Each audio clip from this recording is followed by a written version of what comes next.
who it is. It's your man, Horror Flick, Digger Ditch, Super Six, Big Mitch, Hubba Dub. What up, scrub? Don't get drugged by the grudge.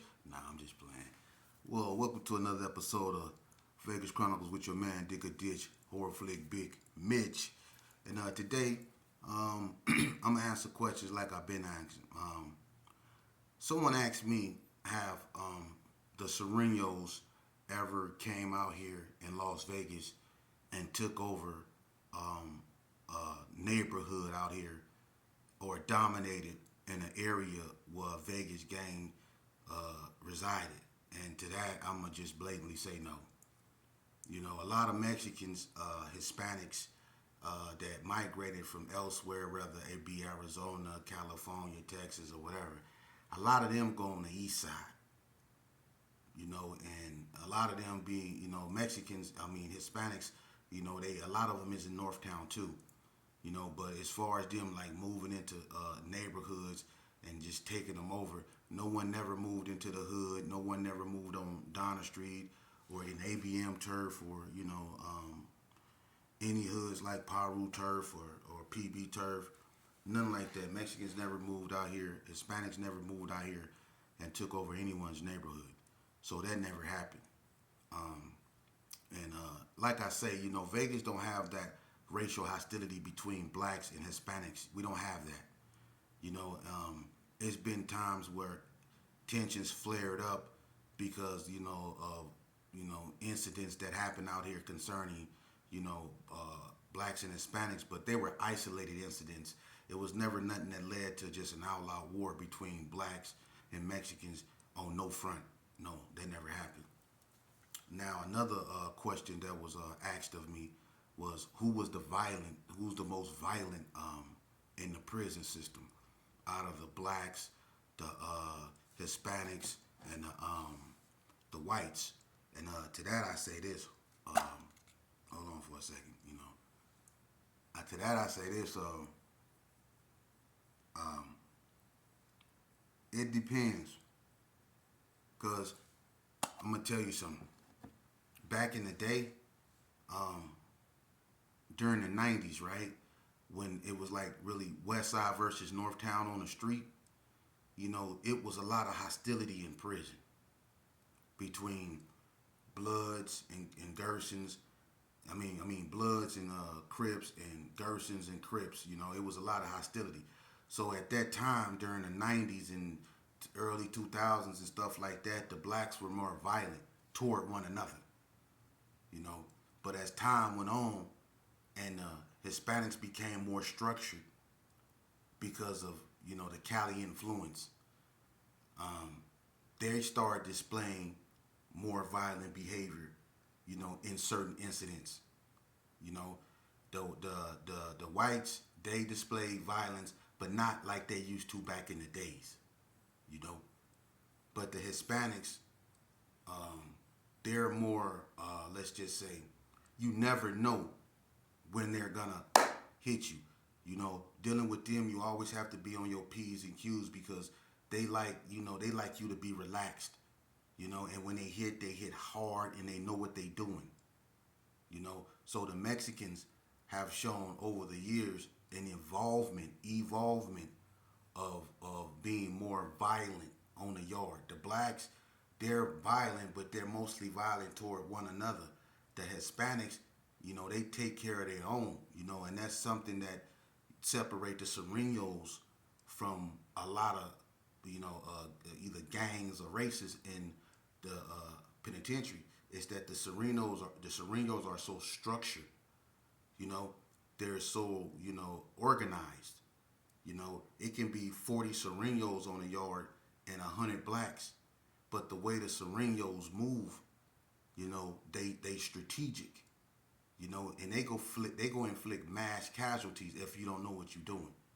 So them 100 blacks, if they not on their P's and Q's, them 40 Serenos would destroy them 100 blacks, man. For real, them blacks have to be in sync. They can't be over here and then over there, or this person can't be talking to this person, you know, because when them Serenos move, they move proficiently, and they keep their car, you know, like they know who around them. Can't just know anybody be no Sereno. See, that's the thing with them. They're more organized. You know what I'm saying? So that's how that is. But as far as who's the most violent, at times the blacks are, at times the Serenos are, at times the Samoans are, at times the natives are. You know, it just depends, you know, but no one is just completely dominant in the prison system. There are more blacks, and the blacks are strong, but no one is really dominant because there have been times when the Mexicans have got the best of blacks and vice versa. But in the end, the warden always get the last laugh because we end up on sack lunches, locked down from 6 months to a year, sometimes even longer. Control movement. They come through, take everything you got, you know, so they get the last laugh. But no one is, you know, really dominant in the Vegas prison system. And that's just keeping it real. But the Serenos are the biggest threat because they're the most organized. And they're not just the biggest threat to, you know, other races they don't like. They're the biggest threat in general because the Serenos have proven that ain't nobody off limits. Vegas Chronicles. I was in Indian Springs, right? And it was this CO. His name was Sanchez. Little short, bald head CO, about 5'4", 5'5". Thought he was tough, and then had the audacity to, you know, it was everybody known on the yard that he rocked with the Serenos, right? So, but he was one of those little, you know, short Hispanic COs that showed his disdain for black inmates. I mean, he slammed a youngster. Everybody remember that by the child hall before they moved the child hall to the new building. When the child hall was in the old building by the gym at Indian Springs, right there when you go into a appeal call, when the child hall was right there, remember on the side of that building, he slammed that youngster on the back of his head. He suplexed the youngster on concrete, man. He came up from behind him, picked him up, and slammed him on that. He slammed that youngster on his head, man, on concrete, right? And he used to be a cold individual. He had a short man complex. Every time the police come to the unit, he leading the charge, talking about, you better comply, get up against the wall. If you move, it's gonna be a massacre in this MF. You know what I'm saying? And he inch high private eye bill. You know what I mean? But anyway, he get into it with the Serenos. I guess he started acting funny. Once you say you a Sereno, you a Sereno. And if you know, prove and it's, you know, that you are really a Sereno, then you up under them. Even if you a CO. You do what the Serenos say. So I guess he chose to be a CO instead of a Sereno all of a sudden. So they put the green light on him.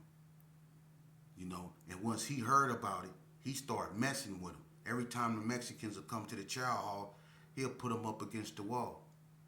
He started messing with him. So on this particular day, it was during dinner time.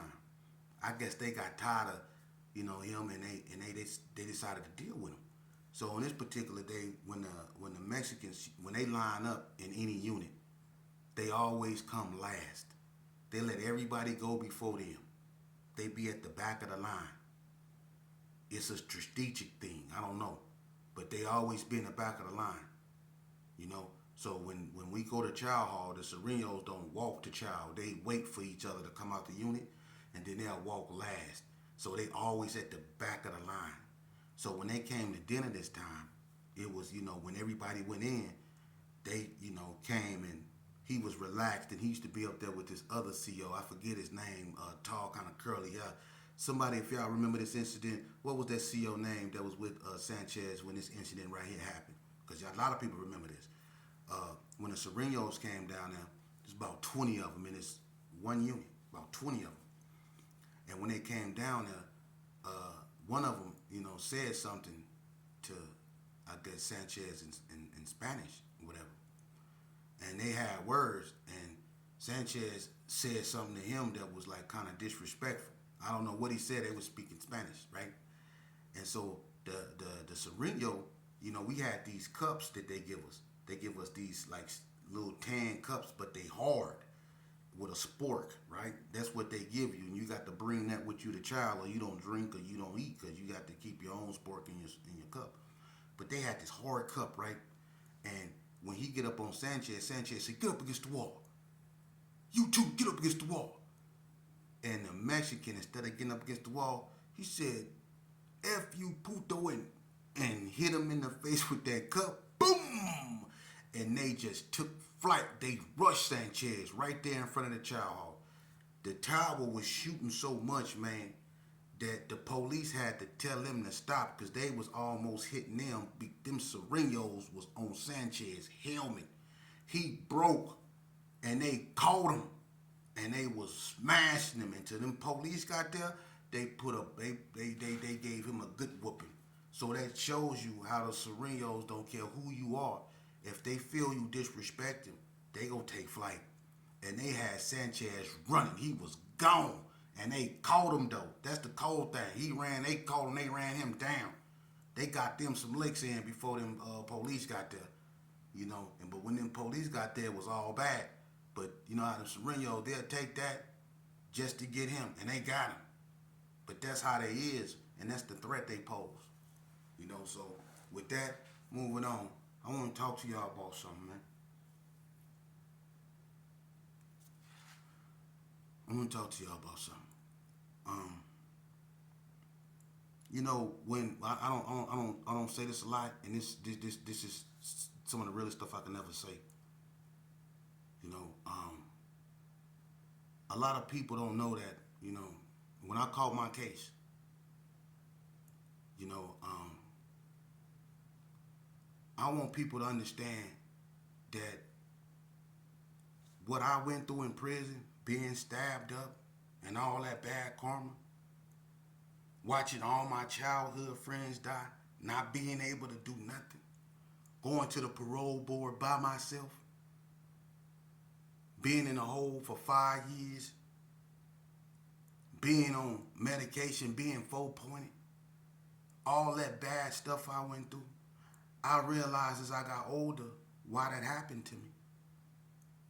Why I watched all my childhood friends die. Why I was on the brink of 5150. I'm going to tell you why. Because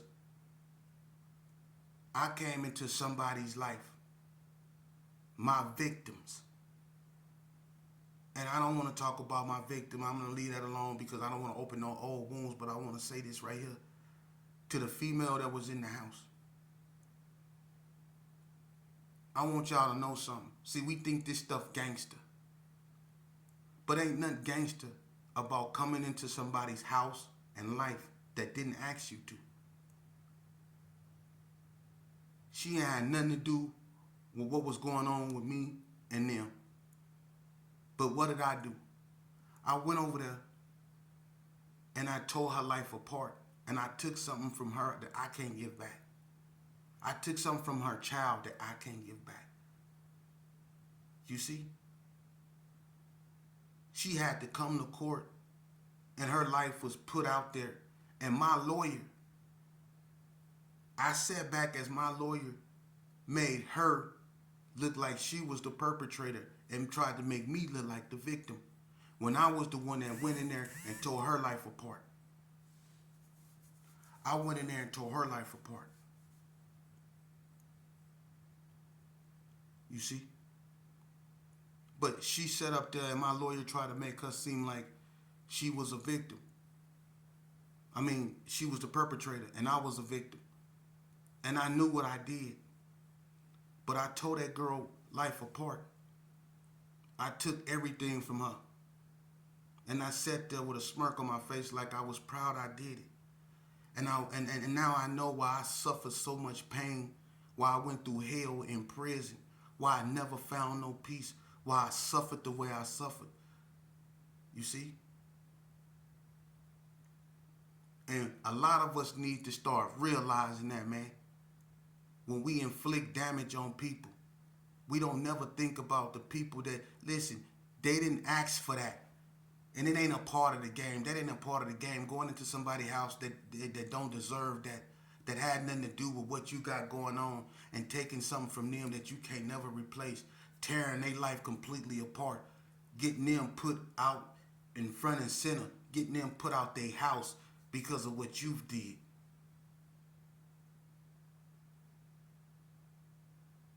I got to live with that, man. Mental maturity. And when you let empathy come in and empathy have its place, and you start to really think about what you've done, when you finally accept responsibility, I had to forgive myself to do that.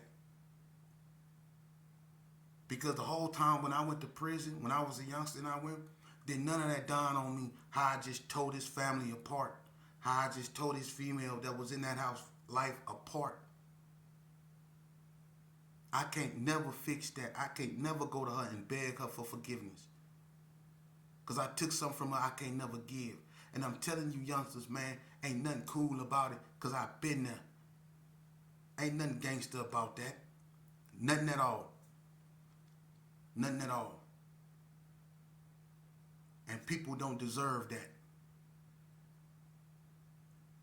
For real. And all this bloodshed that happened was because I couldn't take a butt whooping, go home, sober up, and come back and try it again. We could have kept it like this here.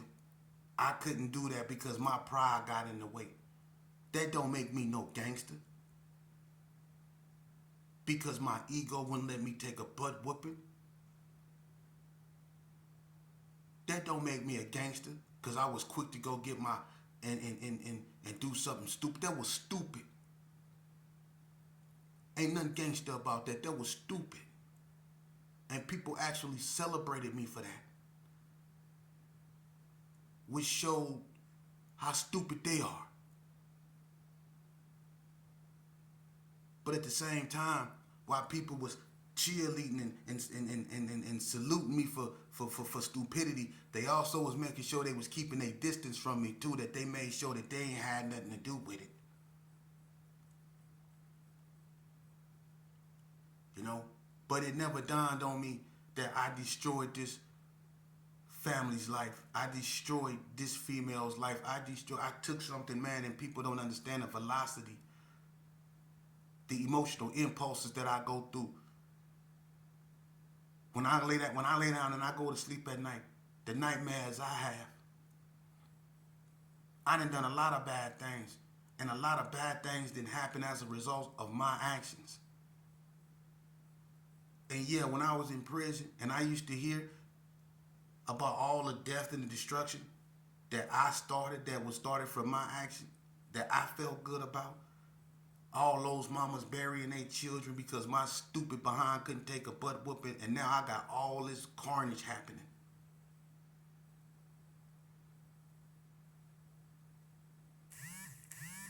You know,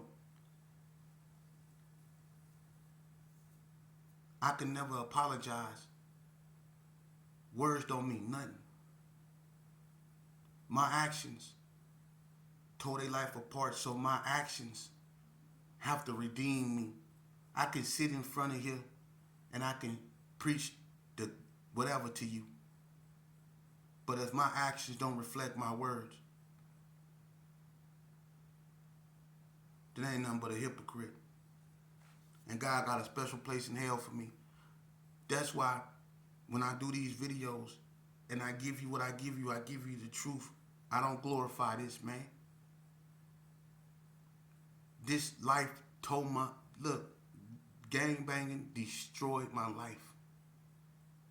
Gangbanging destroyed my perception of reality. Gangbanging had me living in a delusional state, thinking these people was my enemy and believing that these people was my homies. I was in a delusional state because my enemy and my homie all resides in me. I'm my best friend and I'm also my worst enemy. I'm the only one that can put myself in a position to where I landed myself in prison. I put myself in that position, no one else. And I had to accept responsibility, and work my way to get myself out that position. I had to rebuild who I was. Because I'm going to tell you something about the state of Nevada. They not stupid. You're not finna go in front of that parole board and recite Shakespeare and think they just finna let you go. You got to show these people something.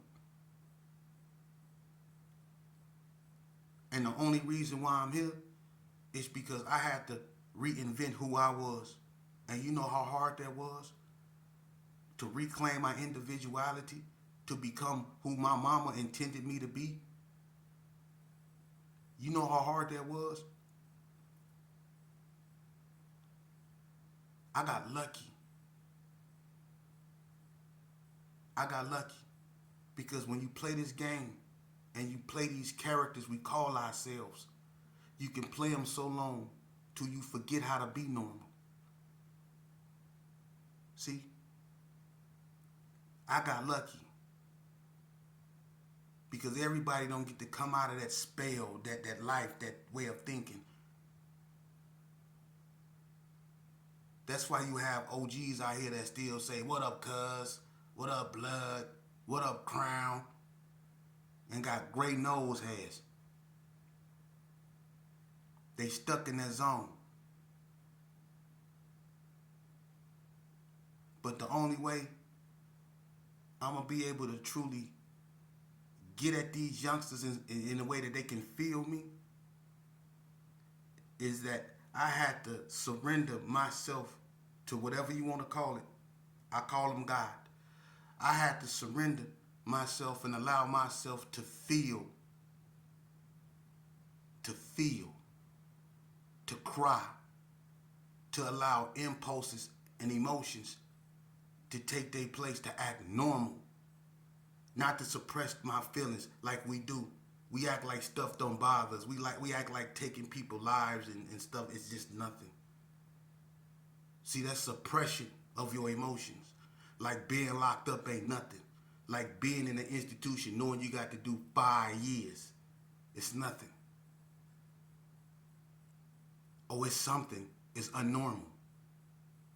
But we do it like it ain't nothing. How much time you got? Oh, all I got is a 5 to 10. Yeah, that's all I got. Like it ain't nothing. See, you suppress. Yeah, it's something. Because tomorrow's not promised. Every day you wake up could be your last day in there. You know how many people had plans to go home on parole that didn't make it out of prison? Yeah. You know how many people that went to prison when Reagan was in office and still in there? This ain't no joke, man. This ain't no joke. When you in them courtrooms and you staring at them judges and them prosecutors and they using words you don't understand, but they talking about you and your life is in their hands. And when that gavel come down and he give you that life sentence or that life without or the death penalty, then you see how serious it is. You see how serious it is.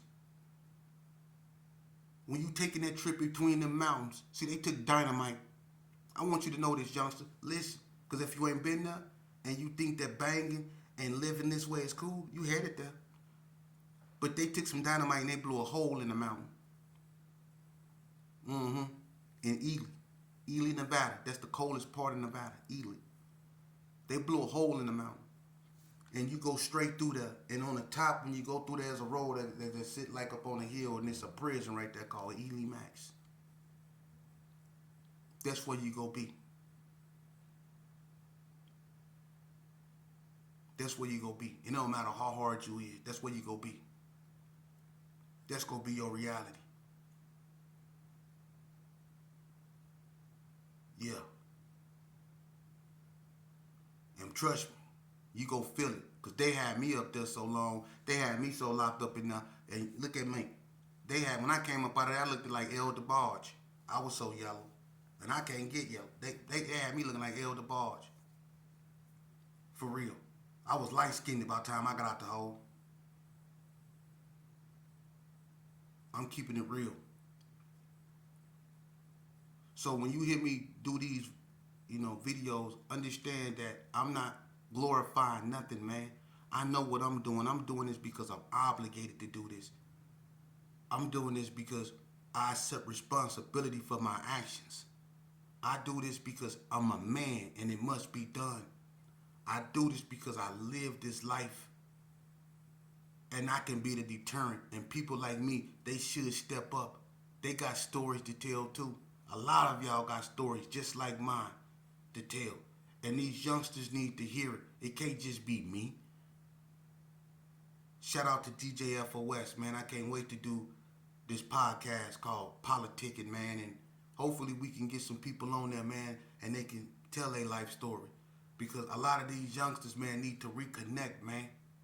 They disconnected. And when they reconnect, when you reconnect with these youngsters, when you get that connection, you recognize that the connection is a blessing, and you take that blessing and you lead them youngsters on a straight path, man. You don't lead them youngsters down the same road that we unfortunately found ourselves, which is death and destruction. No, you lead them on a straight path. You show them that it's okay to be a square. You show them that it's okay to go to school and become a nerd, getting them books. That's gangster. See? Having a future, that's gangster.